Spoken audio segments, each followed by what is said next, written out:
बिस्मिल्लाहिर्रहमानिर्रहीम। अस्सलाम वालेकुम and welcome to my YouTube channel. Public works paper winter 2023 AGP CGA, इसमें दो न्यूमेरिकल्स और एक बिल मैंने आपको पहले सॉल्व करवाया। अगर किसी ने नहीं देखे तो लिंक डिस्क्रिप्शन में मिल जाएगा। विंटर एग्ज़ाम में 3 न्यूमेरिकल्स आए थे जो कि वेरी फर्स्ट टाइम ऐसा हुआ। तीसरा न्यूमेरिकल है वो मैं सॉल्व करवाने लगा हूँ। इसको ज़रा पढ़ लें, इंतहाई आसान सा था। वो कह रहा है कि a works division of local government paid 34,000 CFT quantity for the item of dismantling road pavement at the rate of 4760 per 100 CFT। यानी उसको जो क्वांटिटी दी गई है वो 34,000 CFT है। रेट उसने ये वैसे दिया हुआ, इसकी कोई ज़रूरत नहीं है। Due to the contractor out of which 90% old material was to be reused as sub base, whereas department used 17,000 quantity at rupees 8,800 per 100 CFT and remaining quantity was paid at rupees 18,500 per 100 CFT as new of sub base।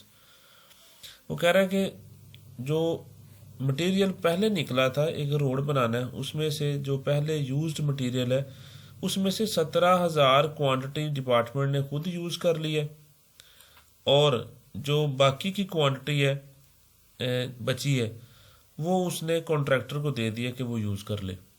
अब total quantity थी हमारे पास 34,000, जबकि जो used quantity निकली है वो उसका 90% निकली है।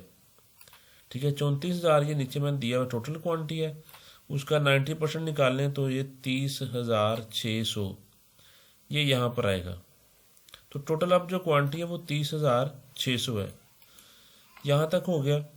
अब वो कह रहा है कि इस 30,600 में से जो डिपार्टमेंट ने यूज़ की हैं वो है 17,000 CFT क्वांटिटी। यानी ये यहाँ पर आ गया कि डिपार्टमेंट ने यूज़ की वो 17,000 क्वांटिटी। अब क्वांटिटी बच कितनी गई है?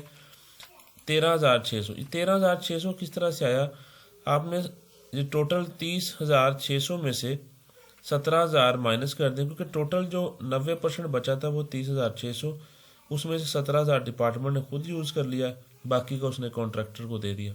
तो यहाँ 13,600 ये क्वांटिटी बच गई है। अब अगली वो बात कर रहा है कि जो इसको पे किया गया कॉन्ट्रैक्टर को, वो उसका अब यहाँ पर कैलकुलेशन आपने करनी है कि उसकी रिकवरी निकालनी है कि उसको आपने कितना पे किया और कितना हमने उससे रिकवर करना है। इसमें रिकवरी निकालने के लिए यहाँ पर देखें उसने रेट तो दिया हुआ है 9700 पर 100 CFT का। यहाँ क्वेश्चन में आपको उसने ये बताया। अब ये किस तरह से आया है? अब ये 9700 ये किस तरह से आया है? देखें टोटल जो क्वांटिटी थी वो यहाँ पर उसने दी गई है कि 18,500 इस रेट पे। अब जो डिपार्टमेंट ने खुद यूज़ की है वो इस रेट पे यूज़ की है, यानी कि 18,500 ये रेट था टोटल, उसमें डिपार्टमेंट ने इस रेट पे यूज़ कर ली। अब जो बाकी रेट बचा है वो आपने कैलकुलेट करनी है रिकवरी।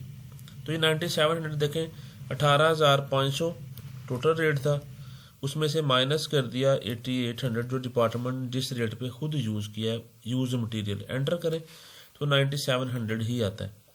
तो ये वो रिकवरी का रेट है जो कि आपने कैलकुलेट करना था। इस क्वेश्चन में टेक्निकल पॉइंट वैसे यही था। अब इस 9700 को जो क्वांटिटी बच गई है रिमेनिंग 13,600, उस क्वांटिटी के साथ आपने मल्टीप्लाई करना है और चूँकि पर 100 CFT थी इसलिए 100 से डिवाइड कर देना है।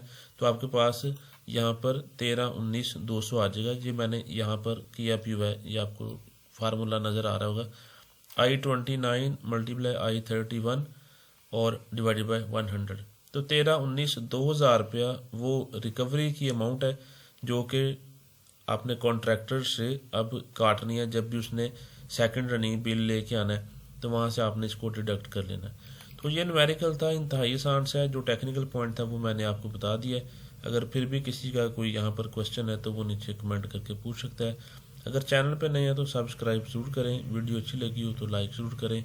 इसके अलावा पब्लिक वर्क्स की एक पूरी प्लेलिस्ट है वो भी नीचे डिस्क्रिप्शन में मिल जाएगी, उसको भी विज़िट ज़रूर कीजिएगा। उसमें काफ़ी बिल्स, काफ़ी कैश बुक्स और न्यूमेरिकल्स मैंने सॉल्व करवाए हुए हैं। Thanks for watching.